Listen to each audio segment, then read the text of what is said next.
àkọọ́lẹ̀ tí election bá fẹ́ tó attack yẹn máa gbóná nílẹ̀ Yorùbá tó yẹ káwọn èèyàn nílé jáde. Yes, wọ́n ti ready.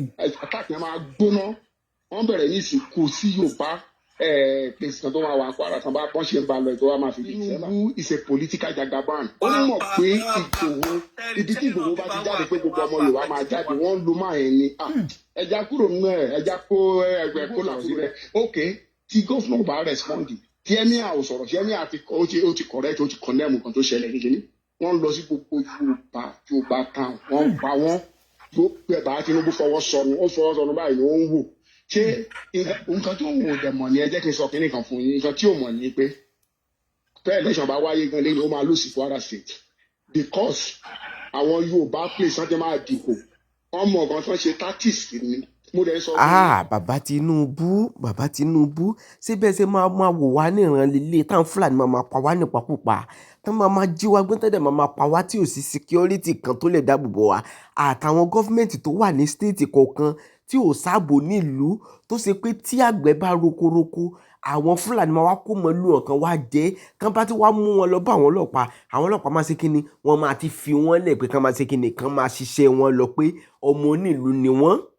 Àwọn Fúlàní wọn ti ń kílèmù Ondo níṣẹ́ pé àwọn làwọn ní Ondo pé kí wọ́n máa kó lórí ilẹ̀ fáwọn ẹjọ́ sí bá máa bọ́ lọ léléyìí ẹ wá nǹkan kẹ́ fìdílé ká wá gbọ́ nǹkan tí àwọn èèyàn àti màmí Yèyé Dára àtàwọn olólùfẹ́ ká gbọ́ àwọn àṣírí àwọn ọ̀rọ̀ èyí tí wọ́n sọ ní fídíò yìí. Ondo ńlá ná Ondo ń gbóná ó ńlá ná ó ń fọ́ lójú báyìí Fúlàní lọ káwọn èèyàn mọ́nú oko everybody yá dànù tó bá ṣe pé bí ẹnájì tí àwọn èèyàn fi sí alágbo ni wọ́n fi sí tó ń ṣẹlẹ̀ nílẹ̀ Yorùbá báyìí ni bóyá kíní àti dínkù orí ibú ebi ń bọ̀ lọ́nà orí ibú ebi ó ń ṣe warm up lọ́wọ́ ni tó bá gbé wéètì tó bá jíìmù tó bá tó Yorùbá.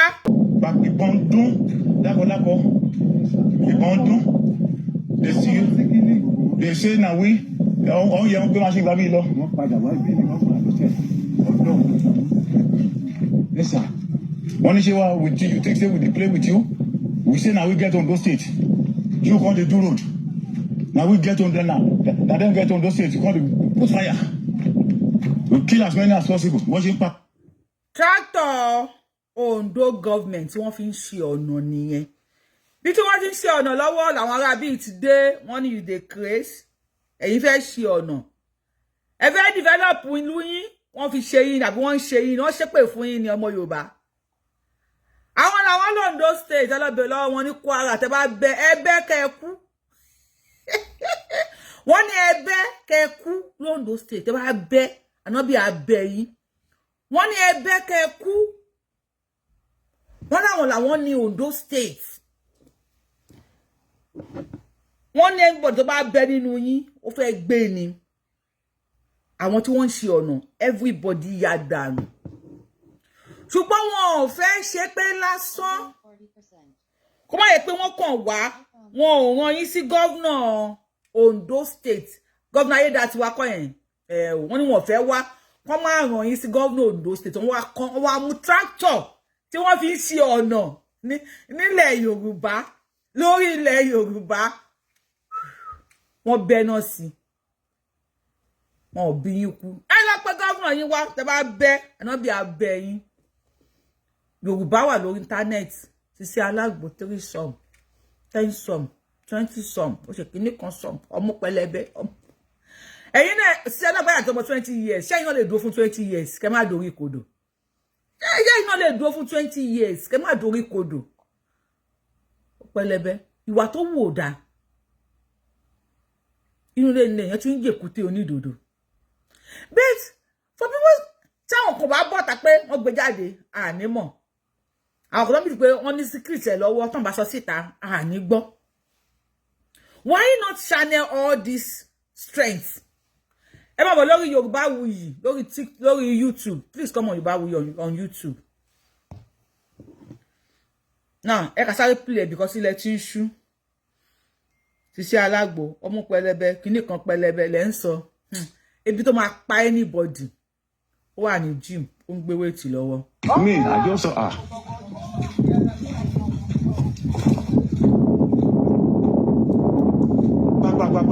I never know. Hold on, she me, I just saw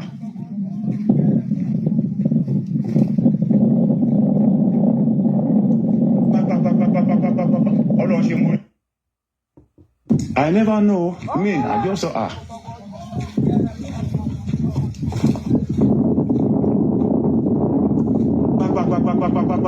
Hold on, she me.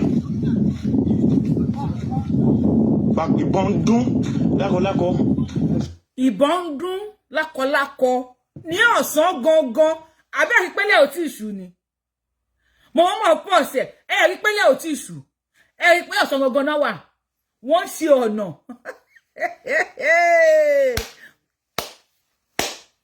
wèrè padà pẹni tó ń wò wèrè ti padà pẹni tó ń wò nílẹ̀ Yorùbá wọ́n ṣe ọ̀nà ní ọ̀sán gangan l'Ondo State adé láwọn professor l'Ondo State gan o ẹ sọ̀rọ̀ jàre wọ́n níbẹ̀ Ọbátẹ̀dó area Akure North Ondo State bandit has just shot at road makers set caterpillar ablaze ẹ̀yin ẹ fẹ́ ṣe development ẹ fẹ́ ṣọ̀nà kẹ́ẹ̀kú sọ̀rọ̀. Ìbọn dún they say na we all yẹn gbé machine gbà bí lọ. wọ́n padà wá bí wọ́n wà lọ́sẹ̀ ọlọ́run ló ti wú. Yes sir. Wọ́n ní ṣe wá with you take say we dey play with you we say na we get Ondo State. You wan dey do road na we get Ondo now na dem get Ondo State you come dey put fire we kill as many as possible wọ́n ṣe ń pariwo nìyẹn Ọlọ́run ṣàánú. àwọn làwọn ní Ondo àwọn á pa as many as possible tó wá pa as many as possible ta ló máa sọ̀rọ̀ fún wọn kò sí everybody wà lórí sísẹ́ alágbòtọ̀ yes kò sí wọn làwọn á pa as many as possible l'Ondo ẹ bá sùn l'Ondo o ẹ bá gbé yàrá àdúgbò yẹ ẹ ní sùn o ẹ má sùn o èní bí àná ló ṣe dàbí èní kò sọ ìṣẹ́jú sí mi ní ọ̀sán èní ẹ má sùn o wọn làwọn á pa as many as possible wọn pé kí ló ń dùn yín ọmọ Yorùbá ẹ fẹ́ ṣe ọ̀nà irú audacity wo lẹ ní tẹ́ fẹ́ fi ṣe ọ̀nà l'Ondo no ẹ ṣàlàyé fún wọn náà kí ni ta ló fún yín ní authority tẹ́ fẹ́ fi ṣe ọ̀nà ẹ fẹ́ ṣọ̀nà ẹ̀yin ọmọ Ondo ẹ̀ ń bẹ́ gan o ẹ fẹ́ ṣe ọ̀nà lè jọ máa gbénu gbó pẹ̀lú àwọn Fúlàní kẹjọ máa ní rapport nínú gbó papọ̀ kẹjọ máa wà nínú gbó papọ̀ ẹ̀yin fẹ́ ṣe ọ̀nà Ondo ẹ̀ ń bẹ́ o ẹ̀ ń bẹ́ ó yá continue àgbẹ̀ pàṣípé. ẹ wo property Ondo State you come dey do road na we get Ondo now na dem get Ondo State you come dey put fire. ẹ má tí pé ẹjọ́ ẹ má pè ẹ jẹ́ ká play fídíò pọ̀tà mẹ́ta ra fẹ́ pé pọ̀. Ọlọ́run ṣàánú mi o ẹ wo property Ondo State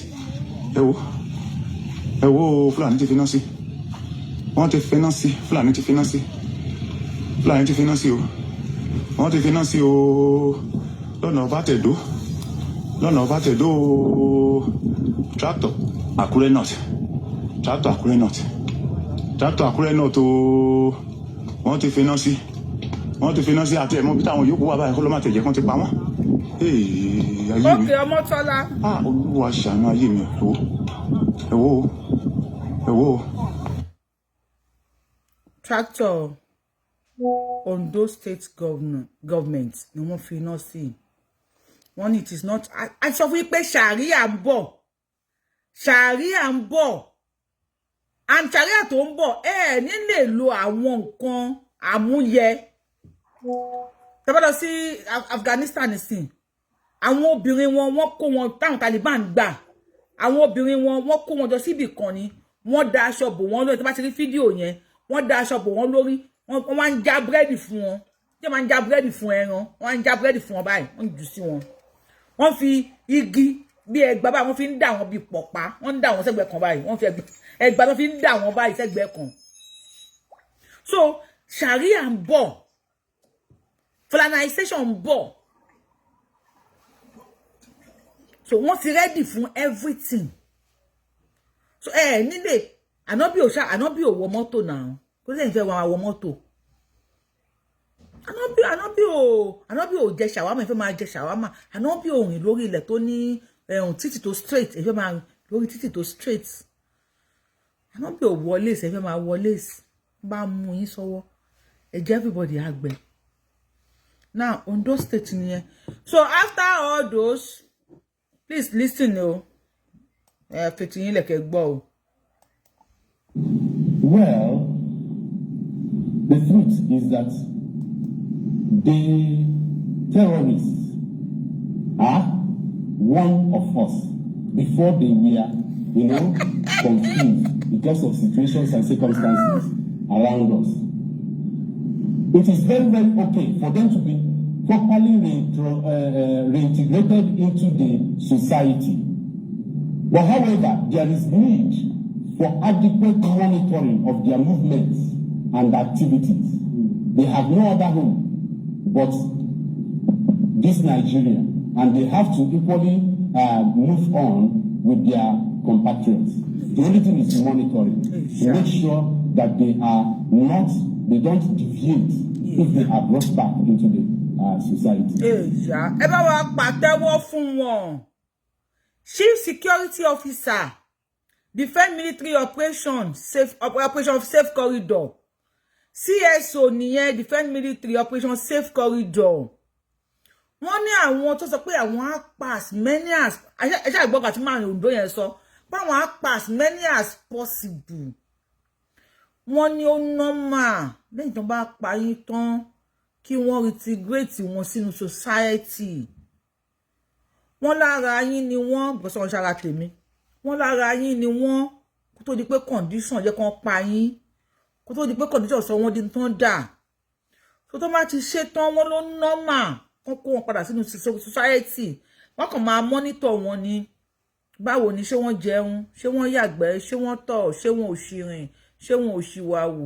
Ọmọ tá a gbé ọbẹ̀ kalẹ̀ tó lọ yọ ẹran jẹ nínú ẹ̀, tá wá mú òrí, tá fi pọmọ yẹn lára, tá máàdì tá fi pa lórí. So ẹ wá wò pé kẹ́ dín ẹran sínú fíríjì kò ní débẹ̀. Wọ́n kàn máa monitor, wọ́n kàn máa monitor ẹ̀ nìkan, kàn máa monitor wọn nìkan ló kù. Just to monitor them nìkan ló kù. Ṣé ẹ̀yin dàwà lórí TikTok kò sí bí ṣe lè gbé yín wọlé tó tí ẹ bá power tap. Tí má gbé yín wọlé máa padà drop náà. So ẹ̀yin dàwà lórí YouTube náà mo kí yín ẹ káàárọ̀ ẹ káàsán ẹ káalẹ́ kú dédé àsìkò yìí. According to the time tí ṣòyí bá bá yín. According to the time tí ṣòyí bá bá yín.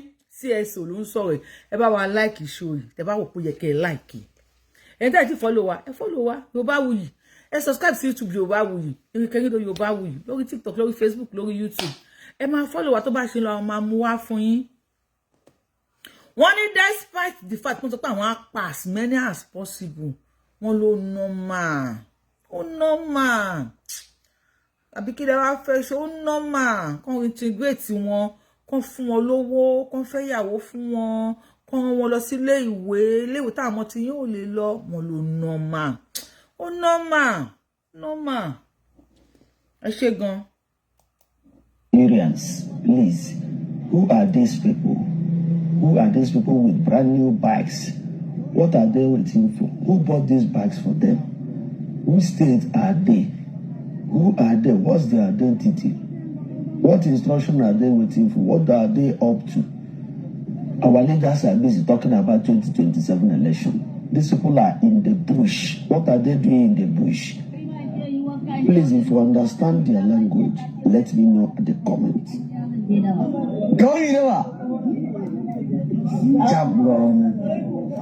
Ẹ ṣáà ti rí ọ̀kadà ṣàǹbẹ tí wọ́n há sí wọn lọ́wọ́ àwọn ni wọ́n dúró sínú igbó yẹn.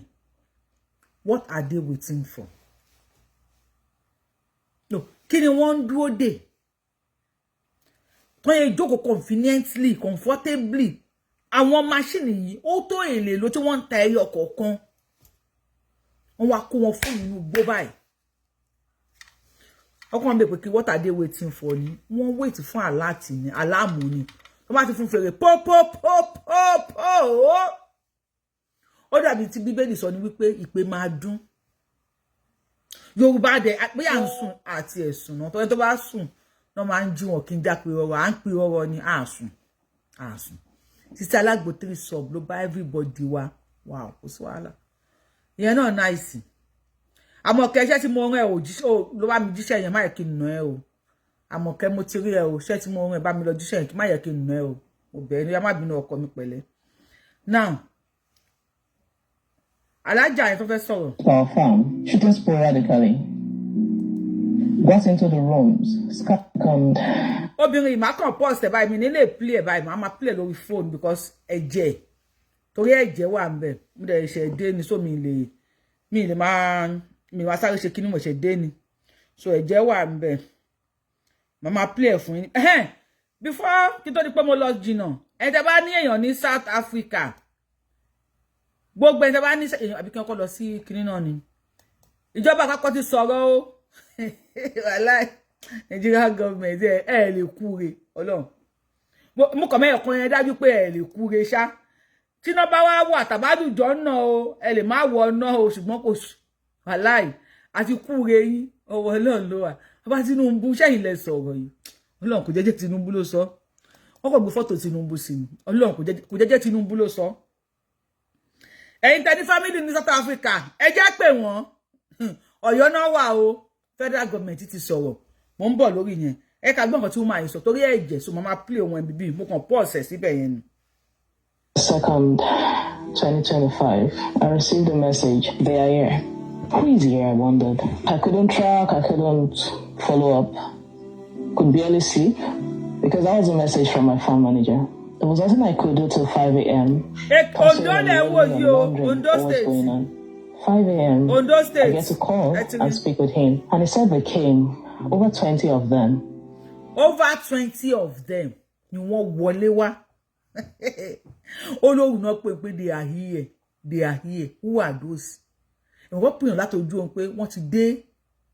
Kí mánéjà kó pèèyàn láti ojú pé àwọn ará wọ́n ti dé. They are here. Kò lè dárúkọ wọn bí kú. They came over 20 of them. Londo tíá. Nílẹ̀ tíá. Ogun máa jà o. Ogun jà. To our farm, shooting sporadically. Got into the rooms, scattered everywhere. Got into the room where he was staying, and he found a way. And how lucky he was to be able to sneak away. That same night, kidnapped 4 people, killed 1 person, brutally injured 1, went away. And Ondo nìyẹn kò ń ṣe Kwara State o. Tó fẹ́ pé Kwara. Ẹ fi wọ́n lẹ̀ Fulani ni wọ́n. Ẹ fi wọ́n lẹ̀ Fulani ni wọ́n. Wọ́n wọlé. Wọ́n kó mẹ́rin lọ. Wọ́n pààyàn. Wọ́n ṣàwòyàn léṣe. Ọ̀la pé kíní ẹpọ́n wà ń bẹ̀. Kò jẹ́ kí. Tẹ́ bá ti wọlé lórí YouTube, lórí TikTok yẹ ìjọ máa bá wa mute. Mo ṣe máa fẹ́ parí show kí n tó gbìyàn wá sórí TikTok. Ẹ jọ̀ọ́ mo fọlọ́run bá bẹ̀ yín. Ẹ máa wọlé sórí show ẹ máa sọ̀rọ̀ ní ẹ máa sọ báwo yàn sọ̀rọ̀ family sọ̀rọ̀ kò dá má bínú akálòlò ni mi kò easy ni ẹ̀yin bá wò pé àìní ó bí ó gbéraga lórí page ẹ̀ mo ń kálòlò mo bá tí mò ń sọ force ni mo fi ń sọ tẹ́ bá tí wọ́n wá wọlé tẹ́ bá tí wọ́n wá ṣe nǹkan báyìí bẹ́ẹ̀ pé ẹ̀ ń kàn mí léwo ni tẹ́ bá tí wọ́n wọlé mo bá wa mute tẹ́ bá àbí ká stop pé káfẹ́ kan bẹ̀rẹ̀ sí ní gbé call. The next morning, we go to the security officials, tell them about the situation. And these are guys that are just about 3 kilometers away from the farm. We tell them about the situation, and they said they were aware. Àwọn security officers, àwọn bí ọlọ́pàá ni wọ́n àbí àwọn sójà náà lọ bá. Wọ́n ní àwọn sójà bí 3 kilometers away from the farm ni. Wọ́n lọ bá wọn pé àwọn ará bí wá lóru o. Wọ́n dára o. So we are aware. Amo. What can they do? What? They play. But what could they do? What could they do? What? What that meant is that we had to take security into our hands, which is protect the people and protect the farm as much as we can, which also meant that we took all our people away from the farm and forgot about the farm for a while. We just stayed around the area. You have to take your people away from the farm and forget the farm for a while. Fulani was about to dáko fún wa. Londo Lekiti. Wow. They're not nice. For as much as we could. Mind you, this is 100-hectare farmland. 100 hectares farmland. 100. Hey! Báwo ni ó bá ṣe rí? Ọmọ Yorùbá mélòó ni wọ́n bá employ sórí ilẹ̀ yẹn tí wọ́n máa ṣiṣẹ́. Tá máa gba salary tá tún máa bọ́ ìyàwó bọ́ àwọn ọmọ. Mo rí fídíò kan tí àwọn ọmọ kéékèèké, àwọn bí ọmọ ọdún 6, ọmọ ọdún 5 tí wọ́n lọ gbé fáànù ya wọn fẹ́ ta fáànù fún àbókí ṣàgòṣàgò. Ọmọ ọdún 6 Nàìjíríà ti mọ̀ àti pàbókí wọlé pé wá ra fáànù. Ṣé tó bá ń wẹ́ tó jí fáànù kò tó ń ṣépè, ṣé wọ́n lè rò sáwọn ọmọ yẹn? Ṣé wọ́n lè rò sí àwọn ọmọ yẹn? Wow. Oh, nice. Won't get started there. Mero, Ekiti. We had planted on 20 hectares maize, cassava on 5. We were still planting, late planting. 20 acres and of this maize. happened. We stayed away all through November. December, I received another call. And it says the cows were here. That the cows had eaten up 25 hectares of hard investment, which means over 50 million naira gone to the ground. Over. Lẹ́yìn táwọn bàbá wá tí wọ́n wá káwọn èèyàn tó pààyàn. Wọ́n wá pé kúrò lórí oko yẹn, ṣẹ̀ṣẹ̀ gbin àgbàdo bí 20 hectares of land. Wọ́n wá kó àwọn ọmọ wọn wá, ẹ ṣá máa àwọn ọmọ wọn.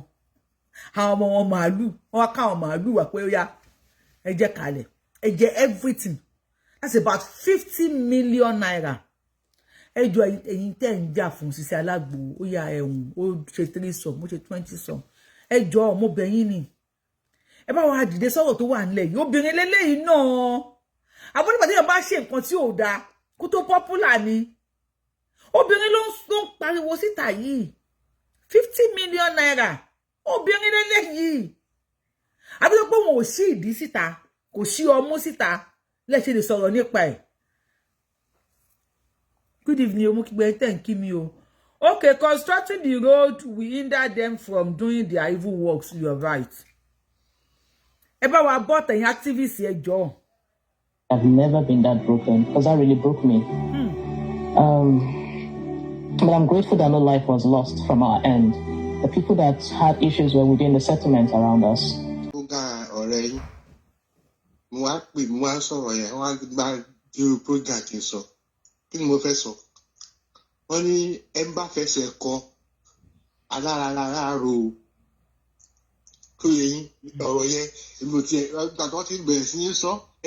Ó gbé òwò jáde, ó gbé kinní kan jáde, ó ṣe gbá kan jáde.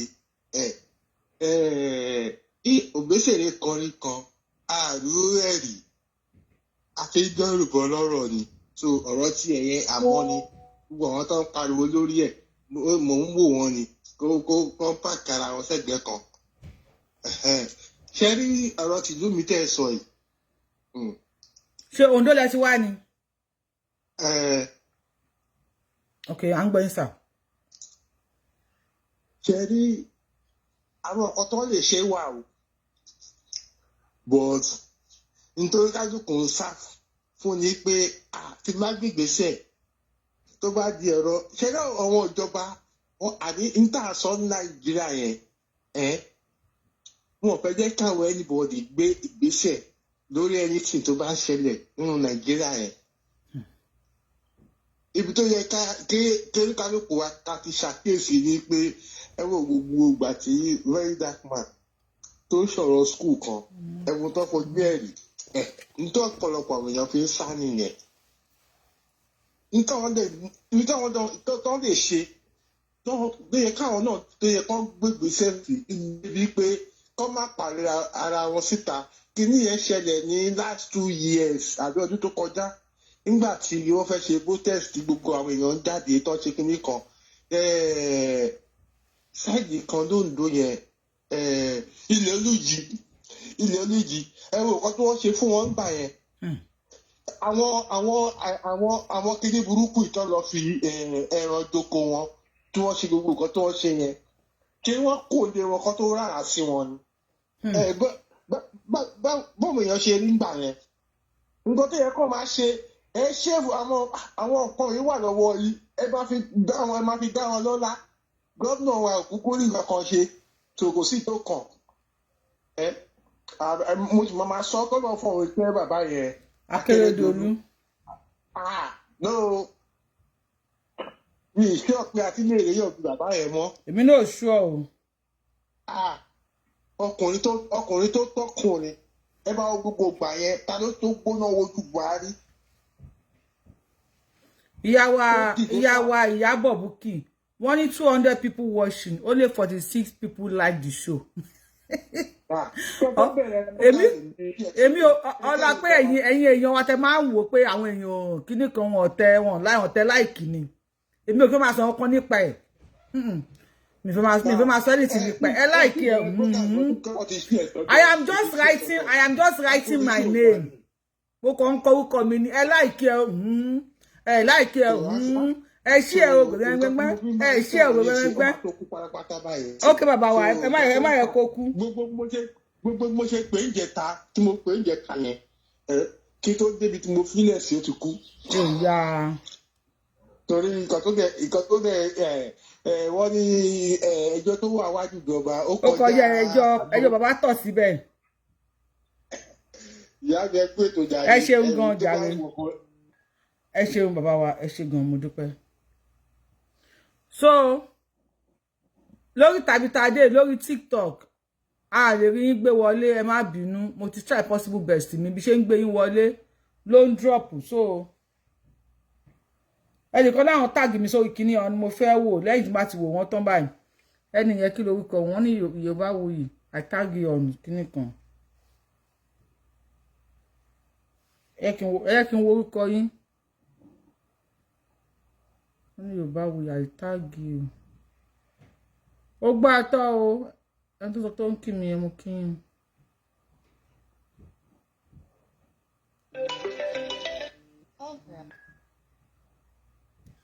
ẹ bá gbóhùn sókè o. ẹ ṣeun ẹ káàbọ̀ sà.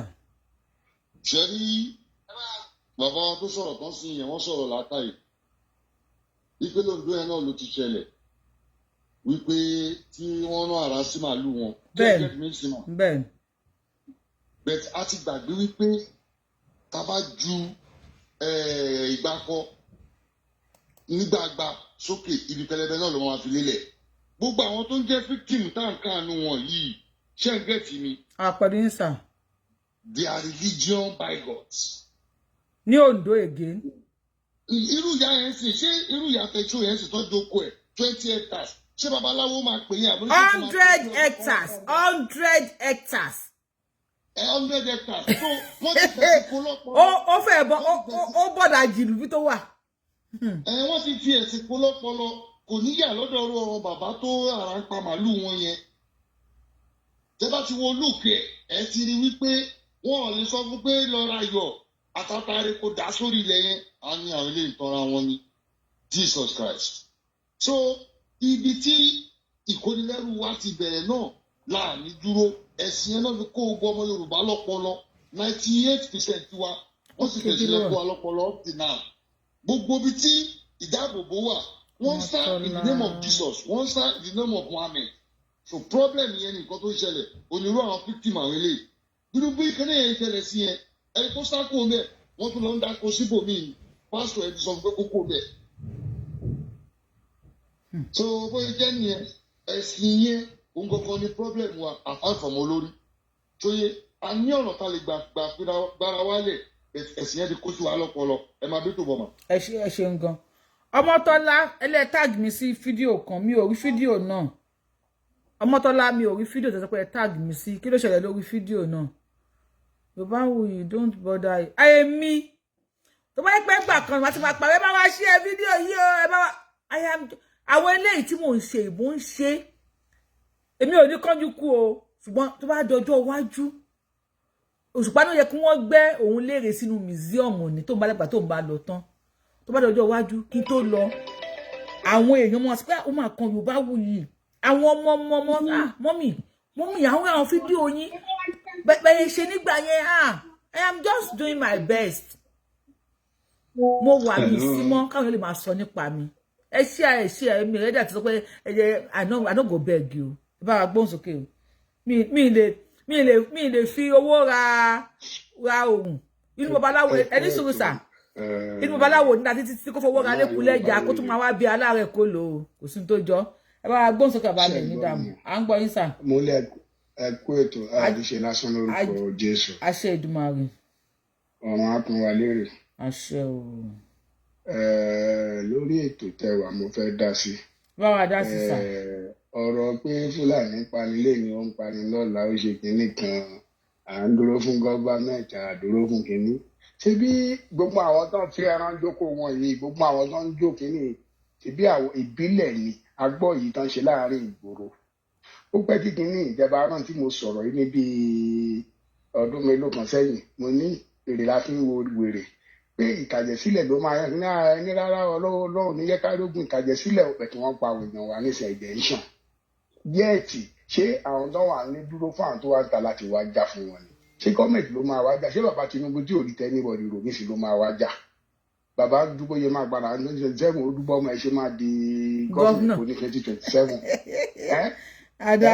gbogbo àṣẹ sọ pé ẹ má da Tinubu mọ̀ kan tó ṣe Yorùbá ló fẹ́ ṣiṣẹ́ fún about 30 special project ń lọ ní Abuja serious big project ń lọ ní Abuja ṣé ẹni tó máa pín Nàìjíríà nìyẹn àtàntàrà wa àwọn Yorùbá ọba kan náà dìde àtàntà sọ pé Tinubu ni tí ò bá ti Tinubu á máa jà kì í ṣe mòjìgbọ́ bẹ ìjà wọn náà fẹ́ jà gbogbo wọn ọ̀nà bẹ̀nẹ̀ òkè ìkínápò òkè ìlànà máa gbà sálọ wọn ní dúró mú aṣọ wọn bẹ́ẹ̀ ni ṣé ìgbà tí Tinubu àti tó bá ti le tán wọ́n máa wá ṣe kí àdúrà tán kan máa gbà ní pé tó bá jẹ́ Òbí ló tó padà ló wà ń bẹ̀ Òbí sì lè ṣàánú ọmọ South ni bẹ́ẹ̀ tó bá jẹ́ ọmọ North Fúlàní ló gbàjọba eventually.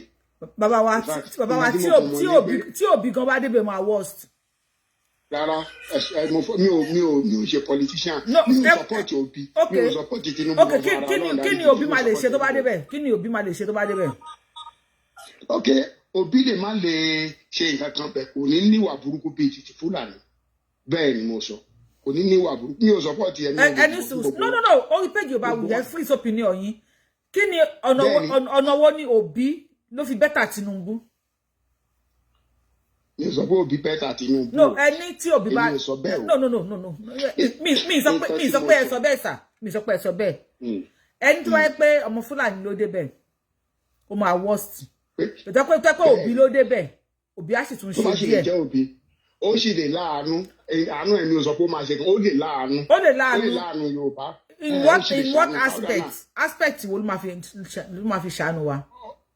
ok aspect tó máa fi ṣàánú kò lè kóbọn fáwọn Fúlàní pé kán lọ máa pa Yorùbá kò ní kóbọn fún wọn Buhari kóbọn fún Fúlàní ó ní kán pa Yorùbá ó lọ bá Ìgbòho lé ó ní kán pa Ìgbòho mọ́lé kán bá lé ẹ̀jẹ̀ kán bá rí ṣe jẹ́ ọmọ Ìgbò ní ṣe yẹn nílẹ̀ Yorùbá because wọ́n mọ̀ pé ibi àmọ́ wọn ìkòkò tán fi ń jẹ ilẹ̀ Yorùbá ló wà wọ́n bá dẹ̀ ti fọ́ ó mọ̀ pé ìgbésí ayé tiwọn náà bàjẹ́ nìyẹn so ẹ jẹ́ kí n kúrò lórí yẹn but nǹkan tí mo mọ̀ ni pé bàbá Tinubu ò ní táìmù fún Yorùbá kò ní táìmù fún Yorùbá nation kò ní táìmù fún àjẹ́ndà ẹni Yorùbá kankan ní 2027 ẹ má yẹ ká máa tanra wa jẹ ṣe rí nǹkan tí mo fẹ́ dá sí ni pé báwọn Fúlàní ṣe ń pa wá yìí ṣe bí àwọn ọlọ́dẹ wà tán mọ̀ tilétilé àwọn ọlọ́dẹ ń sá anybody ń sá sójà ọ̀dẹ rẹ́dì láti wá kílẹ̀ rògbò máa yẹlẹ̀ nǹkan tí mo sọ lọ́jọ́ kìíní àná nìyẹn about 2 years ago ẹni rárá o ẹ má jẹ́ ká sọ̀rọ̀ ẹ̀jẹ̀ o Ọlọ́run ní jẹ́ ká rógun ẹ̀jẹ̀ ti ń ṣe nísìn ó dìgbà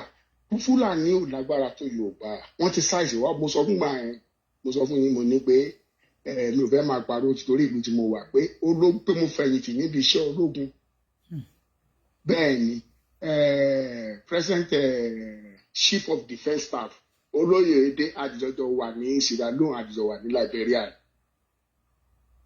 bẹ́ẹ̀ ni mo sọ fún yín ṣé ẹ rí ìgbà tá à ń sọ yìí Fúlàní ò lágbára wọ́n ti ṣàṣẹ wa fún orí pé ẹ̀rù ń ba àwọn èèyàn wa ń sá nǹkan tó dẹ̀ ń yẹlẹ̀ nígbà tí mo Fúlàní kan wọ́n fà á lé gọ́ọ̀mẹ̀ntì lọ́wọ́ ṣé Fúlàní mú àwọn tó ń fà á lé gọ́ọ̀mẹ̀ntì lọ́wọ́ ọlọ́mọ àyẹ̀kárí kò ṣe déédé wọ́n lè gbọ́ ní orí láì kan máa wo Ọlọ́run bá ń gbọ́ tó dá mi tó dá ẹ̀mí mi tèmi pẹ̀lú Fúlàní tó bá pàdé nínú oko bàbá mi tí mo bá rí wọn tí mo bá pa mi ò ní bẹ́ẹ̀ rí ẹ̀bẹ̀ náà ni ewé ni mo máa kó bò lórí Èkìtì lè máa fẹ́wé bò lórí síbẹ̀ ṣèbí tí mo bá lọ apply nígbà tí wọ́n bá ti rí pé wọ́n pààyàn lẹ́yìn wọ́n pa màálù wọn lẹ́yìn wọ́n máa sá fúnlẹ̀ Yorùbá bẹ́ẹ̀ tá bá ń sọ pé wọ́n múyàn méjì wọ́n ṣá Yorùbá ṣá ẹ lóko ìwọ náà ṣá wà lọ́pọ̀lọpàá kí lẹ́yìn ọlọ́pàá fún ọlọ́pàá ò sí lẹ́yìn yìí wọ́n ṣe ń wéṣà àwọn èèyàn wọn ní wèrè la fi ń wo wèrè àbí Yorùbá kọ́ ló sọ bẹ́ẹ̀ ni àwọn wèrè tó bá mú kí ló dé tó fi máa sọ gbogbo sí wọn lẹ́sẹ̀ tó gbogbo náà gbé lẹ́kìtì kí ní irin náà máa fi ṣe ni wọn tí wọn bá fi wọn lẹ̀ wọ́n lè bùyàn jẹ́ wọ́n á sọ ẹsẹ̀ wọn kí wọn náà bá ti mú yàn tó fẹ́ wá pa nínú ilé ẹ̀ ó ní àwọn arábì wọn bá wa ṣeré àwọn èèyàn wa lágbára ẹkún tán sun ẹ Ọlọ́run dáríjì mí Ọlọ́run má yẹ ká sọkún yìí pẹ́ o ó má yẹ pé bá fi ń sọkún yìí ó má yẹ pé mọ́jọ́ máa lé wa kúrò lórí ilẹ̀ wa nìyẹn èyí ti Ṣáínà mo gbọ́ yìí tẹ̀sẹ̀ ní ìdí kó tó di eléyìí ti Ṣáínà ọ̀rọ̀ Ṣáínà kò ṣe Ṣáínà yóò bá ní tí ò bá sì ti ò lè lé ò lè ta ò lè wọlé mo kọ́mẹ́ǹtì lórí kíní lórí prógráàmù yìí ẹ̀ lórí wọ́ọ̀lù yìí kíákíákíá làwọn ajá bàbá Tinubu bóyá rò pé òun ni wọn Tinubu jù mí lọ bóyá òun ni Tinubu jù mí lọ ni ó wà sọ pé kí ló dé tí mo fi ń dárúkọ Tinubu ṣèbó ti bẹ̀rẹ̀ láti gba ayé Buhari ṣé Buhari ta fún Fúlàní ó gbé fún China gbà ẹ̀ ẹ jẹ́ ká sòtọ́ ọ̀rọ̀ nǹkan wọ́ sí regional politics tá à ń play yìí kò lè help wa yídà kí Yorùbá ká fèsì pé abúṣìkì gbogbo wọn pé àtẹ ẹ̀dá sí wọn mọ́ pé àmọ́ bí tá à ń lọ àgbà níbí àsí níbí afẹ́ṣe pọ́lítì afẹ́ṣe òṣèlú díẹ̀ afẹ́ gbára wa sílẹ̀ díẹ̀ kò ní ṣiṣẹ́ o kò ní ṣiṣẹ́ bàbá yìí bí mo ṣe ń wo yìí ókè Ọlọ́run máa ràn án lọ́wọ́ tó bá padà wá bẹ̀tẹ̀ àti padà wá ẹ̀. bàbá wa kí lẹ rí sọ sí kí lẹ rí sọ sí 60-40 ní 60-40 ní 40 ló wà lọ́wọ́ bàbá yìí bó ṣe wà bẹ́ẹ̀ ni mo sọ fún yín ọ̀tẹ̀ yẹn ti pọ̀ gan yàtọ̀ sí pé bàbá gan ò ṣe dáadáa fúnra rẹ̀ Ọlọ́run dáríjì mí ó ń gangan gbé tàsí Nàìjíríà pé kí France wá máa gba tàsí Nàìjíríà ókè ó pé rìfáínárì Warri àti Port Harcourt ó gbélé ọwọ́ gẹ́gẹ́ China bí ìgbọ́ lórí kìíní yìí ó ti wà lọ́wọ́ China. bẹ́ẹ̀ gbọ́ lórí péjì mi kọ́ o sà ẹni sùn sà. kí ló dé tán jọ ìtì Kaduna mọ́ ẹ dáhùn pẹ́sẹ̀ tí ẹ̀rọ gbé security ní òjẹ́ kan gbé Kaduna mọ́ àwọn Fúlàní àtàwùsá ò lè gbà wọ́n mọ̀ kan tó ń ṣe gbogbo owó Nàìjíríà Àbújá ló ń lọ bó ṣe wà ẹ́ mo sọ fún yín lọ́wọ́lọ́ 30 serious project ló ń lọ ní Àbújá. 30 serious project. 30 serious project tó yẹ pé heavy world standard project ló ń lọ l'Àbújá lọ́ndà bàbá Tinubu ṣé ẹni tó fẹ́ pín Nàìjíríà ló ń rówó s'Àbújá ṣé ẹni tó fẹ́ pín Nàìjíríà ló ń pé gbogbo owó kọ́ bàbá wa kí lẹ bá wa rí sí ọ̀rọ̀ tí ìjọba àpapọ̀ sọ pé. ẹ jẹ́ ká ronú dáadáa àwọn arábí wọ́n ń lò wá ní àwọn èèyàn tó ń pa ṣé wọ́n rí ìjọba ní ìsìn kí ni solution sir. kọ́ ọmọ Nàìjíríà lọ bá tó bá fẹ́ kúrò ní South Africa kó sanwó ọkọ̀ ẹ̀ ṣé ẹni tí ẹlòmíràn ò rówó lé gan ẹlòmíràn gan láti gbà kékeré ti bẹ̀rẹ̀ kò sí nǹkan kan lọ́wọ́ ẹ̀. padà fún wọn ti sun ṣọ́ọ̀bù ẹlòmíì. ẹni. wọ́n ti dáná sun ṣọ́ọ̀bù ẹlòmíì ìgbà tí kíni ti ṣẹlẹ̀. wọ́n ti dáná sun ṣọ́ọ̀bù ẹlòmíì pépà ẹlòmíràn gan ti dáná ti jóná kò sí pépà lọ́wọ́ ẹ̀ ṣébi ta làwa náà wà ẹlòmíràn gan ò ní pépà lọ́wọ́ bó ṣe wà. so bàbá wa kí la lè ṣe báyìí kí la lè ṣe láàrin ìṣẹ́jú kan sàn. sàrà ni wọ́n ti fi yàn ṣe sàrà ni ẹ̀jẹ̀ tó ń ṣàn lé ò tí ì tó wọ́n fẹ́ àdì ẹ̀jẹ̀ ti ta sí ni. ẹ̀jẹ̀ ìṣòótọ́ ni mo sọ àwọn bàbá yìí dájú wọ́n ṣe wà ṣe ẹjọ́ tó ń ṣe máa ń nílẹ̀ Yorùbá ṣé Tinubu lọ sí any place nílẹ̀ Yorùbá ṣé ó sọ̀rọ̀ lórí ẹ̀yìn ẹ jẹ́ ká sòótọ́ ọ̀rọ̀ ṣé bí à ń pè ní bàbá wa àwọn ṣe rí ẹgbọ́ kìíní kan ṣe rí àwọn tó ń dìde àwọn ọba tó ń dìde tó ń ṣe kìíní ẹ̀ wọ́n ti gbowó sọ́wọ́ ni wọ́n lò wá ní Ọlọ́run ọba gbọ́ orí nǹkan tá a bá fẹ́ yúùtù nìkan la máa sọ fún orí nǹkan tá a fẹ́ ní ká dúró bí a fẹ́ ṣe pọ́lítì òṣèlú díẹ̀ a fẹ́ ṣe Yorùbá nation kò ní ṣiṣẹ́ o kò lè ṣiṣẹ́ tá a bá fẹ́ dúró lórí tá a bá ya ọmọ takú pé Yorùbá nation la fẹ́ kò tẹ̀sí tó kàn wá gan káàrà sí bàbá yẹn fúnra rẹ̀ bàbá ẹ̀ wà pẹ̀lú wa bẹ̀tìnísì wọ́n ti fọkàn Yorùbá ti fọkàn ẹ̀ balẹ̀ ká ti àráṣẹ nígbà tó ṣùgbọ́n bẹ̀rẹ̀ kó jẹ́ pé nǹkan ló máa wá bẹ̀ wá ìbá ti dáa jù kó jẹ́ pé ẹ̀bẹ̀ ló wá bẹ̀ wá bẹ̀ wọ́n ti mú àwọn èèyàn lọ́wọ́ wọ́n ti mú èèyàn sápá ẹnìkan tí mo dẹ̀ ń rò tí ó jẹ́ pé ó ti ṣiṣẹ́ tó ti lórúkọ ní ìṣìfò olóyè Sunday Igboho Ọlọ́run kó ran bàbá ẹ̀ lọ́wọ́ Ọlọ́run má jẹ́ kó Ọlọ́run ní jẹ́ kó kábàámọ̀ lórúkọ Jésù because ibi tó ń fa bàbá yẹn lọ kò ń ṣe ibi tó dáa. everybody me understand me ò yà wọ́n understand me understand. ibi tó ń fa lọ ń ṣe ibi tó dáa ó ti ṣiṣẹ́ tó jẹ́ pé tó jẹ́ pé ó dẹ̀ ti fẹ́ rí gẹ́gẹ́ tó ibi tí kí ẹ̀ fẹ́ yọrí sí báyìí ní o mọ àwọn tó ń fa bàbá yẹn débẹ̀ ọlọ́run bá ń gbọ́. báwo yẹ gba àwọn èèyàn wá kiri a máa bẹ̀rẹ̀ ẹrù ẹkùn a máa bẹ̀rẹ̀ ok láì ṣe pé wọ́n ṣe kí n bá fẹ́ bẹ̀rẹ̀ ẹrù ẹkùn a lè bẹ̀rẹ̀ ẹrù ẹkùn láì ṣe pé wọ́n fà sínú òṣèlú. báwo ló ṣe fẹ́ ṣe. wọ́n ò ní jẹ́ kó ṣí kan wọ́n ò ní jẹ́ kó rí ìrọ̀tọ̀ ṣe wọ́n ò ní jẹ́ kó rí ìrọ̀tọ̀ ṣe ẹ jọ ẹ̀yin náà lẹ máa pe wọ́n ní àjàrà ta náà ó ní ẹ̀yin náà kọ́ òṣèlú la pé màmá Yorùbá wù yìí. báwo ló lóyún Sunday Igboho ṣe fẹ́ ṣe irú ẹkùn tí Tinubu wà rí ní ìsẹ̀. wọ́n pe ẹ̀jọ̀ Yorùbá ni pé wọ́n pè wá jẹun wọ́n dì ẹ́ lọ́wọ́ mú. ẹ mọ̀ bí politics ṣe rí ni wọ́n pè wá jẹun wọ́n ti dì ẹ́ lọ́wọ́ mú ègé. ṣe é rí àwọn ọba kan wà tí mo rí pé wọ́n ní àṣàn kàn jẹ́ kí àwọn youth káwọn youth gan káwa youth ká jẹ́ bàbá wa ẹ fún wa ní solution láàrin ìṣẹ́jú kan sá láàrin 1 minute ẹ fún wa solution. ok solution tẹ̀lé fẹ́ ni wípé ẹni sùn. kí bàbá olóyè Sunday Igboho kó ṣe gẹ́gẹ́ bí ọmọ Ọ̀yọ́ dáadáa kó dúró bí ọmọ Ọ̀yọ́ pé wọ́n ní Yorùbá àmì Ọ̀yọ́ dọ̀bálẹ̀ inú ẹ̀ gangan fún ara ẹ̀ olóṣù kó má fi irun tán bí nǹkan tó gbé lọ́wọ́ kó fọkàn sí pé tí wọ́n bá ti fẹ́ ṣe mọ̀nàmọ́ná kó yà tètè já padà síbi tó ti ń bọ̀. ó dà ẹ ṣeun gan. àrùmọ̀ràn tí mo fẹ́ ní ni Mr. Ayinde láwọn ní question fún yín. ẹni Yorùbá nation ẹni sùn Mr. Ayinde ẹni Yorùbá nation ẹ complete your statement yìí. Yorùbá nation tó gbé lọ́wọ́ ẹ̀ ó máa ṣe é ṣe bẹ́ẹ̀ tí ibi náà ti ń bá lọ ẹ̀ ọ̀rọ̀ politics tán fi gbé wọ́n fẹ́ fi ṣubú ni bàbá Tinubu ò nífẹ̀ẹ́ sí Yorùbá nation tó bá nífẹ̀ẹ́ sí Yorùbá nation kò ní sọ pé kíkiri ṣe yìí lọ máa. ẹ mọ̀ kọ́ mo yẹ fi yín lẹ́sà tẹ́bí sọ̀rọ̀ tó tó báyìí because ẹ ti lo 12 minutes tó yẹ kí n fi yín lẹ̀ tẹ́bí sọ̀rọ̀ tó tó báyìí ni pé tí máa ń ṣe show tí èèyàn kan bá pè wọlé sórí show tó bá ń sọ̀rọ̀ mo máa ń wo comment lórí YouTube àwọn èèyàn ń support yín the colour is right lórí Facebook àwọn èèyàn ń support yín even lórí TikTok àwọn èèyàn support yín ló yẹ kí n fi yín lẹ̀ kẹ́ máa sọ̀rọ̀ ṣe bá support bàbá yẹn bàbá wa support wọn ní show then Mr. Ayinde láwọn ní question fún yín Mr. Ayinde ó yẹ béèrè question yín sir. ẹ béèrè question yín. ṣeun sá nǹkan tó mi kọ́ bẹ́ẹ̀ sọ lórí ọ̀rọ̀ yẹn ni pé tí a rí Bọ́lá mẹ́rin Tinubu wọn ò lè lá gbogbo ọ̀rọ̀ mọ́lẹ̀ number 1 ẹlẹ́ẹ̀kejì ni pé tẹ́ ẹ sọ pé Peter Obi ìpè Peter Obi sẹ́ẹ̀rì kò sí nǹkan tó fẹ́ràn. mi ò sọ anything nípa Peter Obi o mi ò sọ anything òbí wọn mi ò support gbogbo wọn mi ò support. wọ́n ní tó bá yẹ pé Peter Obi wọlé ó sì lè láàánú Yorùbá ju Àtíkù lọ.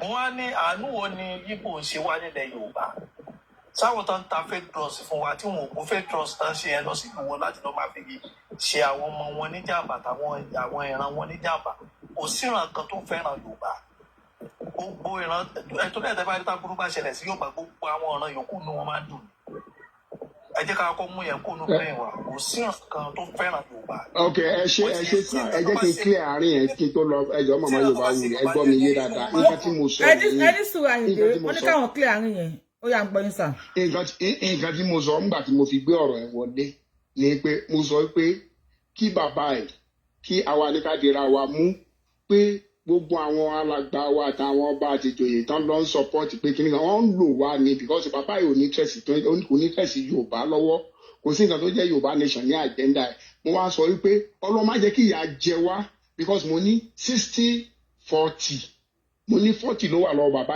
ẹ̀ nísinsìnyí but àdúrà tá a máa gbà ní pé kí Fúlàní má lọ wọlé padà mo ní tó bá jẹ́ Peter Obi ló sì ṣe ó sì máa láàánú Yorùbá ju kìnìún dé ẹ wá bèrè lọ́wọ́ mo ní pé ìgbà Buhari ṣe bí Buhari kó bọn fún àwọn Fúlàní Peter Obi ò lè kó bọn fún àwọn ọmọ Fúlàní náà ọmọ Fúlàní máa Kwakwanso ni mi ò support ẹ o. bàbá wa Kwakwanso ni fáìsì Obi o. kí ló fẹ́ ṣe tó bá yọ ọmọ Ìgbò burú ju gbogbo yẹn lọ ẹ̀mí gbàdúrà kí gbogbo wọn wọlé o nǹkan tèmi àdúrà tèmi gbà ní pé ọlọ́mà tẹ̀lé kó sí election ọlọ́mà jẹ́ kó sí àdúrà tí mo gbà ní ọlọ́mà jẹ́ kó sí election ẹni tó bá fẹ́ gbàdúrà ká máa ṣèṣèlú ká máa ṣèṣèlú wọn lọ ẹni ìyà ìpákánpá wa tó ojú tó ẹ wo bá ṣe ń wèsì ọmọ Yorùbá ní Kwara State ẹ wọ́n ṣe ń wèsì wọ́n ti dé Àkúrẹ́ ẹ wọ́n ṣe dé kìnní kù sí ọ̀nà anybody rí sọ̀ṣẹ́ wa sọ̀rọ̀ election ẹ wọ ẹ má sọ̀rọ̀ election bí bàbá wa. ok bàbá wa Àyìndé ẹnìkan béèrè question wọ́n ní ẹ̀ ń sọ pé tí ẹ̀ ń sọ̀rọ̀ Peter Obi bí bàbá wa ṣe sọ̀rọ̀ yìí wọ́n ní Yorùbá tó wà ń bẹ̀ ń sìn wọ́n láǹfààní wo la jẹ wọ́n pa wá. kó sáǹfààní kankan. ada fún yín mà lórí pé Yorùbá tó wà ń bẹ̀ ń sìn a mọ̀ pé Yorùbá tó wà ń bẹ̀ ń sìn a lè má sọ pé bá a ti rí àwọn kankan but Yorùbá sì máa listen sí wa ju ran mi lọ. tí ó lísì sí yín níṣe tí ó lísì sí kwa tí ó dé tó fi dìde state of emergency ní Kwara State ṣé kò mọ̀ kí ó dé tó fi dìde state of emergency. ẹ sọ ẹ dá mi lóhùn. wọ́n ní kẹ́ ẹ dá wọn lóhùn wọ́n ní kí ló tí kò declare state of emergency ní Kwara State mo like debate. kí ló ṣẹlẹ̀ ní Rivers State tí man dógún ẹ̀ 1 million tí ìṣẹ̀lẹ̀ ní Kwara State tí ó lọ visit wọn ní Kwara State ṣé kò sá lọ sí Rivers State. Ṣé kò lọ Jos. ẹ̀yin tẹ́ bá ń like debate yẹn ẹ bá wa share video yẹn ẹ bá wa kọ comment ẹ bá wa like ẹ jẹ́ kó rìn. ṣó ti lọ Kwara láti ọ̀sán. wọ́n ní ṣé Tinubu ti lọ Kwara. ó lọ sí Plateau State tó lọ dúró ní airport tó sọ pé kò sí ná pé 10 minutes tó lọ insult wọn bẹ̀. kò sí ìyàn kò sí politician. wọ́n lè má ti lọ sí Kwara kí ló tí wọ́n ti lọ sí Kwara. kí ló dé lọ sí Kwara. kí ló ṣẹlẹ̀. ẹni sùúrù sà wọ́n lè má ti lọ sí Kwara èmi ò mọ nǹkan tó ṣẹlẹ̀ wọ́n lè má ti lọ sí Kwara ìtọ́tẹ́mi sáà ń tọ́ aláìsí sọ wọ́n ní wọ́n lè má tí ì lọ. ẹni sùúrù ká ní pé ẹni sùúrù sà tó bá yẹ kó bí Haúsá ló wà ń bẹ̀ sí chance ti Mr. Sunday Igboho ní wà látàlá kò sẹ́ wọ́n rẹ́dí láti finish ẹ̀ àǹfààní kan nìyẹn. ẹja gbé olóyè Sunday Igboho sẹ́gbẹ̀ kan ẹja ń question tí mo sọ fún yín tó bá tó pa àwọn èèyàn ní Kwara kò kan olóyè kò ń yẹ olóyè Sunday Igboho kọ́ ló ń pa wọ́n lo olómọ̀ pé olóyè ṣe sùúrù Tinubu is a political jagaban ó mọ̀ pé Igboho ibi tí Igboho bá ti jáde pé gbogbo ọmọ Yorùbá máa jáde wọ́n lo máa ẹ̀ ní ẹja kúrò nínú ẹ̀ ẹja kó ẹgbẹ́ kólà kúrò lẹ́kọ̀ọ́ ewé ló kó làásẹ̀ kọ̀ kò sí ìgbà tó jẹ́ lànà lẹ́kọ̀ọ́ nǹkan tó ṣẹlẹ̀ ní pé ẹ dá mi lóhùn ṣé state of emergency tí kò kàn declare ẹ̀sẹ̀kàn dáhùn. Àyìndé because àwọn èèyàn ní comment fún yín ní comment section lórí YouTube. ṣé kò sí tó kàn declare state of emergency ní Kwara State. ẹni sùn ẹnìkan bèrè lórí YouTube Àyìndé. ẹni àtún challenge àwọn ẹ̀rí nǹkan ní àwọn Fulani Ìlọrin ṣe ṣe rò pé àwọn ọmọ Fulani Ìlọrin ló ṣe àbí ẹ̀mí àlọ́ ló ń kì fún ọ̀dà pé Aláàfin ò ní right láti lọ sí Jẹ̀bà ẹ̀yìn máa jẹ insult ẹ wá sọ pé kìíní Tinubu ò sọ̀rọ̀ síbẹ̀ ok tí gómìnà bá respond tí ẹ̀mí ò sọ̀rọ̀ tí ẹ̀mí ó ti correct ó ti condemn nǹkan tó ṣẹlẹ̀ ní kìíní wọ́n lọ sí gbogbo Yorùbá town wọ́n pa wọ́n tó pẹ̀ bá Tinubu fọwọ́ sọnù báyìí ni wọ́n ń wò ṣé nǹkan tó ń wò dẹ̀ mọ̀ ní ẹ jẹ́ kí n sọ kìíní kan fún yín nǹkan tí ò mọ̀ ní pé tẹ́ election bá wáyé gan lẹ́yìn ó máa lose Kwara State because àwọn Yorùbá place wọ́n ti máa dìbò wọ́n mọ̀ ọ̀gán tó ń ṣe tactics ni mo dẹ̀ sọ fún yín ẹ̀rọ kọ́lẹ̀ election bá fẹ́ tó attack yẹn máa gbóná nílẹ̀ Yorùbá tó yẹ kí àwọn èèyàn nílé jáde. yes wọ́n ti ready. attack yẹn máa gbóná wọ́n bẹ̀rẹ̀ ní ìsìnkú sí Yorùbá place kan tó máa wà Kwara tán bá bọ́n ṣe ń ba lọ tó wá máa fi di December tó máa ráyè dìbò ṣé bàbá yẹn ò yẹ kó mọ̀ pé against òun gan wọ́n bá òun jà ìjà tó ń jà ẹ wo gbogbo middle belt wọ́n ti desperate wọn àwọn middle belt wọ́n pé Christian tó lè support yẹ wọn ní jẹ́ kán dìbò náà ṣé ìbò Èkó nìkan ló máa gbé bàbá ìwọlé wọ́n ti wọ Ondo nísìn. ó ṣe wàá lágbára abẹ́rẹ́ ẹ̀rí ta ṣó ni. ọwọ́ kan náà máa fi wọlé. wọ́n ti wọ Èkìtì àtòǹdó mo ti ṣú ẹ̀ bẹ́ẹ̀ pẹ̀ ẹ̀ṣẹ̀ join wa ni.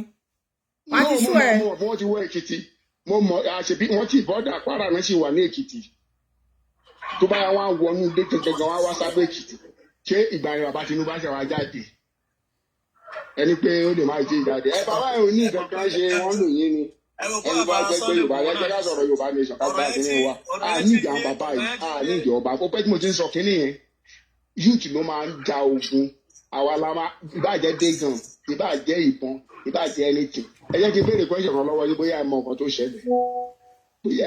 tó ṣẹlẹ̀ Gombe àmì Yobe ṣe tán kírètì kúrò lára Bauchi Yobe ṣé ẹ mọ̀ pé èdè kan wà tán pè ní àṣàrí àti kínní ṣé bí àwọn tẹ́rọ̀rìsì ti lọ bẹ̀ lẹ́ẹ̀mélòó tó yẹ pé àwọn èèyàn kó wọn kó ìgbọ̀n wọn kó ẹ̀fìrìtì wọn bá wọn yà wọn padà sílùú ẹ̀dọ̀ lánàá wọn padà sílùú ẹ̀ mọ́jẹ burú tó. wọ́n ní Yorùbá will ask my question mo ti gbàgbé má bínú torí ọlọ́bóyè ń lo iṣẹ́ wọ́n ní èyí tó bẹ̀rẹ̀ question yẹn wọ́n tó bá yẹ wípé Fúlàní ló wà ń bẹ̀ tí Kwara wá jẹ́ ilẹ̀ Fúlàní tó jẹ́ bí Sókótó ní Kwara wọ́n ní ṣé Buhari á gbà kó máa pààyàn bẹ́ẹ̀ yẹn ní Kwara Mr. Ayinde. bóyá Buhari ṣe fẹ́ gbà tí wọ́n lọ síbẹ̀ ńgbà tí Buhari wà ń bẹ̀.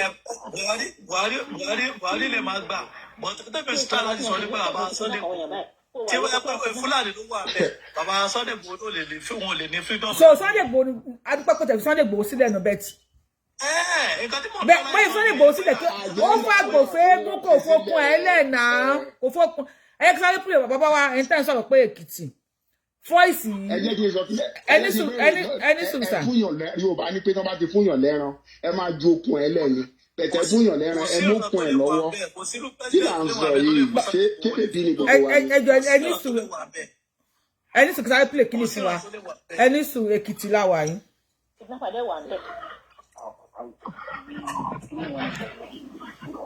gbogbo ilẹ̀ Yorùbá tábátá náà ti bẹ̀ straight.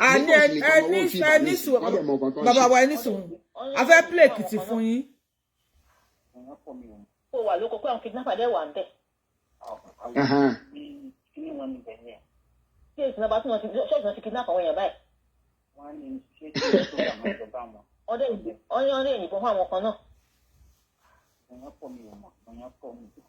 ọ̀sán bẹ́ẹ̀ bọ̀dá mo ti pé bọ̀dá bẹ́ńjì níbọn pọ̀ wọ́n yìnbọn gan.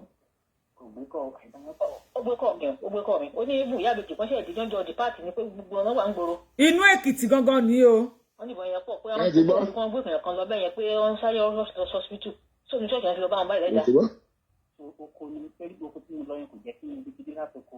òun sọ pé bí oko tó wà yẹn pé kí àwọn kidnapper yẹn pọ̀ ń bẹ̀. ṣé mo ti dé tí mo jẹun sọ́ọ̀tì kan sí kọ dáyàrí àgbà tí mo gbọ́ tó ń láti lọ fún ìyá nídìí ilé méjì lọ́n bí ṣùgbọ́n o. Lagos nìkan ló ṣèfù sẹ́yìn. ẹ ní sùúrù sá ẹ yẹ káwọn èèyàn gbọ́ kínní ìsá ẹ ní sùúrù. mo sọ fún ẹlẹ́kan yẹn bó ṣe sọ pé àwọn kidnapper mo ní kó àwọn ọmọ yẹn kó máa lọlé. Ọlọ́run ṣe àkẹsílẹ̀ tí ẹ̀mí ara wọn kó lọ́ọ́ báyìí. ṣèbí táyé tẹ̀mí ṣọ́ọ̀ṣì ṣe ìsinmi two. táyé ṣọ́ọ̀ṣì ṣe ìsinmi two kẹ́yìn lọ. fọ́ìsì yẹn kò kí ń ṣe ẹyọ kan tọ́lọ́ bá ní mo ráyè lọ́la mo lè bá yín da fọ́ìsì yẹn sórí YouTube. inú Èkìtì nìyẹn inú Èkìtì wọ́n pè ẹni ẹ̀ ń rìkọ́ọ̀dù ni wọ́n sẹ́ǹdì ẹ̀sìn pé Yorùbá wuyì àsọ̀yìndè go for Èkìtì náà o àwọn arábí wọ́n ti ya wọlé o ẹgbọ́n ìbọn dún kólákólá ni ṣé Èkìtì ò ní gọ́vnà dey play bàbá wa Mr. Ayinde pé Mr. Ayinde ti sá lọ ẹ ṣeun gan adúpẹ́ sá ká tún gbé kọ̀lẹ̀ lọ. politician ni gbogbo àwọn politician ni wọ́n mọ̀ nǹkan tó ń ṣe. Mr. Ayinde debate yẹn ẹjọ́ ta ló ń win ẹ̀yin tẹ́ ń wò wá láàrin Mr. ẹ ṣeun gan láàrin Mr. Ayinde àti bàbá wa tó wà lórí fóònù ẹjọ́ ta ló ń win. Now, Mr. Omar TV, ṣé wà ń bẹ̀? Omar something, ṣé wà ń bẹ̀? À ń gbọ́ yín sà. Ọ̀kẹ́ ògbó yẹn kó ètò ẹ̀ṣẹ̀ gan ni o. Ilẹ̀ Yorùbá ò lè ní kò ní bàjẹ́ o. Àṣẹ. Ẹ jẹ́ kí ọ̀rọ̀ tí mi máa sọ ó lè fẹ́ yàtọ̀. Mo bá fi gbogbo àwọn táwa mílíọ̀nù kò sẹ́ni tó lè ṣe Nàìjíríà tó máa dáa. Ọmọ ọjọ́ orí mi débi tí mo dàgbà dé yìí. Mo lè mọ nǹkan tó ti ń sọ fún wa láti kékeré. Orí Nàìjíríà tẹ rí yẹn. Ẹ tó bá ti wọlé tó bá drop mi nílé gbé yín wọlé padà tó bá ti bá wa power tap ẹjọ́ ẹ má bínú ẹjọ́ mi kọ́ o. Ìyá wa kan sọ wípé Yorùbá wuyì ẹ má bínú àmọ́ wà kárídèwé ni ò jẹ́ ká like show yín. Ọlọ́run wà kárídèwé ẹ wà kárídèwé ni ò jẹ́ ká like show mi kò sí wàhálà ẹ wá gbọ́n sókè. Ọ̀dọ́ àtọ́lá yẹn mọ̀tẹ́. Ok, gbọ́mọ̀tẹ́. Bí Yorùbá àbí Nàìjíríà ṣe wà yẹn, ẹni tó bá sì ń sọ̀rọ̀ Nàìjíríà pé Tinubu ò ṣe dáadáa, bàbá Buhari ò ṣe dáadáa, lójú tèmi bí pọ́ńtò wọn ò mọ nǹkan tó ń ṣe ni kò sẹ́ni tẹ̀lé gbé bẹ̀ tó máa tó nàìjíríà ṣe torí nàìjíríà tẹ wà yẹn is a muslim country nínú constitution wa and kò dẹ̀ sí bódà ṣe wà yẹn anything tó bá ń ṣẹlẹ̀ kò sẹ́ni tó lè gbèjà wa fún ara wa ni sáré nípa ọ̀rọ̀ politics mi kì í báyàn sọ èyí tẹ̀lé ní báyàn sọ ni pé mo gbé nàìjíríà 1980 orin gòbẹ̀tálá akọ títí débi tá a wà yìí tí kò dẹ̀ sí ìjọba kan ẹnìkan sọ̀rọ̀ kan lẹ́ẹ̀kan wọ́n nígbà tí buhari wà ń bẹ̀ wọ́n ní sáà ń pa àwọn èèyàn ìyá nàìjíríà ẹ̀kọ́ lẹ́nu ìyẹn wà wọ́n pa àwọn èèyàn nígbà tí buhari wà ń bẹ̀ kí ló ṣe sí ìdí ni wípé àjẹ́ńdà ìsìláàmù ló ń bọ̀ ní nàìjíríà eléyìí ò ní ìkàtẹ̀ pẹ̀lú fáà. lóhun tẹ́lẹ̀ yẹn sọ ni pé ṣé wọ́n ń pa ṣé Kwara lè jẹ́ ìlú buhari kí buhari wà lórí oyè kó máa pa àwọn èèyàn bẹ́ẹ̀. ìyá mi bẹ́ẹ̀ ni ṣé ìgbà tí buhari wà lórí oyè ṣé buhari tó rú ẹ lọ ìlú ẹ fẹ́ ẹ lọ tẹ̀kẹ̀ náà fẹ́ tó gbé ẹ lọ. oh ok ìgbà tí buhari wà lórí oyè màá ní wọ́n ń wọ ìlú pọ̀ báwọn èèyàn sùn nílùú ẹ̀ tán ṣe rotational sex. ẹ jẹ́ ká fi ìyá mi ẹgbẹ́ mi máa ń wá. School Kangara sorry ma o school kan wà tán pè ní Kangara wọ́n wọ inú school yẹn inú Katsina ló wà ẹni yẹn wọn mọ ọkọ tó ń sọ wọ́n wọ inú Katsina state yẹn lẹ́ẹ̀mẹ́ta.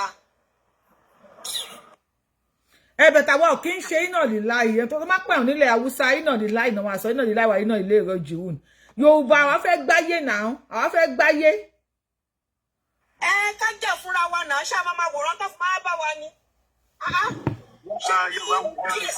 Jesus sọ̀rọ̀ náà.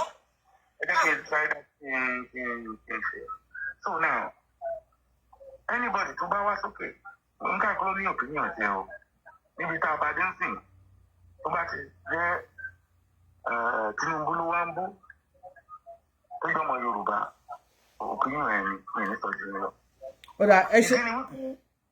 ìdí ni wípé ìyá mi structure Nàìjíríà kò gbé àwa Yorùbá mọ́ structure Nàìjíríà bó ṣe ṣe kò fi tẹ́ ẹ̀ lò kò gbé títí bẹ́ẹ̀ yẹn bá kú ń bẹ̀ kò sí kan tó kàn ṣùgbọ́n tẹ́ra wọn bá kú àbágùtàn ẹ̀mí wọ́n sì ju ẹ̀mí èèyàn lọ.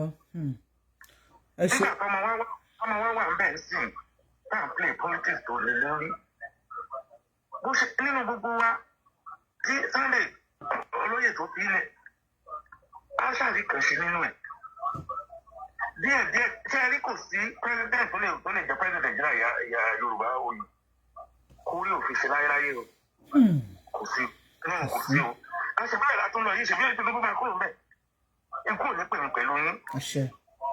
same story ni only way out is to divide. to pins the only solution is to pin Nigeria ẹ bá wa pín Nàìjíríà Tinubu àtẹ̀yàgbà ilẹ̀ Yorùbá ẹ dìde sọ̀rọ̀ ilẹ̀ Yorùbá ogun yìí pọ̀ ẹ ṣeun gan ṣe Ọládèjì bá wa gbóhùn sókè bàbá wa báwọn ẹ máa get ready Ọládèjì bá wa gbóhùn sókè Ọládèjì ṣe wà ń bẹ̀. ẹ ṣe gan kó ètò Yorùbá Wuyì mú kí. ajọ ń ṣètò ní sà. mi ò ní sọ much nǹkan tèmi kàn ní láti sọ ni wípé nígbà tí bàbá Tinubu tí wọ́n ń try láti sọ pé bóyá kò fẹ́ Yorùbá or something like that kò rí bẹ́ẹ̀ nǹkan tí mi kàn mọ̀ ni wípé bàbá yẹn wọ́n mọ nǹkan tó ń ṣe wọ́n ń finá mọ́ àwọn nọ́tánà gan gidi tí ò kì í ṣe kékeré iná tí bàbá Tinubu fi mọ́ àwọn nọ́tánà is not a small thing at all.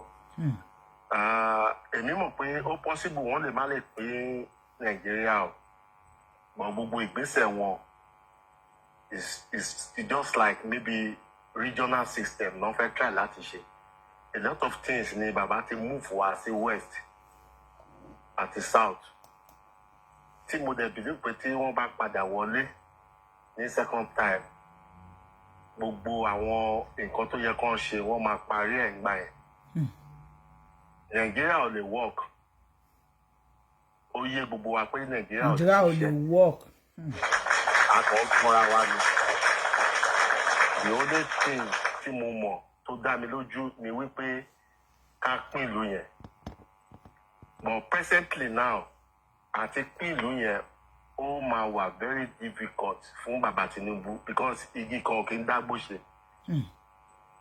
àwọn nìkan lè dá ṣe mọ gbogbo ìgbésẹ̀ tí ó ń gbé láti lè ṣe regional tábàdẹ̀ ti lè ṣe regional nílùú yẹn ní Nàìjíríà tó má ti ṣe regional system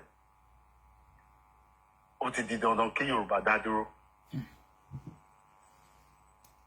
gbogbo àwọn pé bóyá ó ń move a lot of things wá sí ilẹ̀ Yorùbá inú àwọn Haúsá yẹn ò dùn sí. Bàbá wa a ò wíṣọ pé Tinubu máa ṣe regional tó bá wọlé lẹ́lẹ́kejì.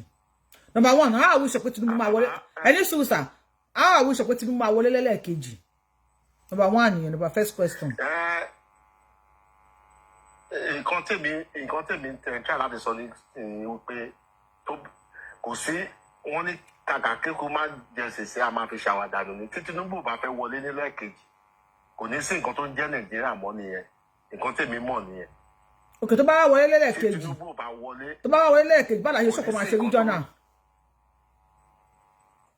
Ó ti ìgbésẹ̀ ẹ ti wà ńlẹ̀ ó ti ní gbogbo àwọn ètò tó ti wà ńlẹ̀ fún regional ẹ bá ń wo gbogbo nǹkan tí Tinubu ń ṣe lọ́wọ́lọ́wọ́ sí ẹ kàn bìlí pé kò kàn tí ì manifest ni ẹ ń bìlí pé bóyá kò lọ́ọ̀fù ilẹ̀ ìran Yorùbá nǹkan tí gbogbo bàbá yẹn ti ń tò sílẹ̀ ń sìn ìgbésẹ̀ pé bóyá a fẹ́ ṣe regional ni.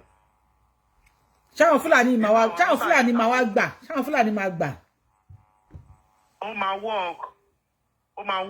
Tó bá wá kú òǹbẹ tí Tinubu bá wá kú òǹbẹ tó bá tún wá change ẹ̀ kó ní regional nǹkan. Wọn kò possible wọn lè change ẹ̀ kó regional mọ́ tó bá ti ó máa ní àwọn ìgbésẹ̀ tó máa gbé tó jẹ́ pé wọn ò ní lè fi dá padà mọ́. Ẹ mọ̀ pé àwọn pípù yẹn. Gbogbo àwọn kan tí Awólọ́wọ̀ ṣe nígbà yẹn dà. Ẹ mọ̀ pé gbogbo ìgbà yẹn táwọn ológun fi padà wá tó fi da gbogbo nǹkan rú nǹkan ò tí ì rí báyìí ńgbà yẹn mà. Ó dà ẹ ṣe gan sàkà tó gbé kọ́ lórí fóònù ẹ bá gbósókè lórí fóònù sà. Yorùbá wuyì. Sá. Ẹ kálẹ́ o. Ẹ kú lórí àsìkò yìí sà. Ọlọ́run wà pẹ̀lú wa o. Àṣẹ. Yorùbá wuyì. Ṣé rí àwa Yorùbá èmi máa ń sọ̀rọ̀ a ní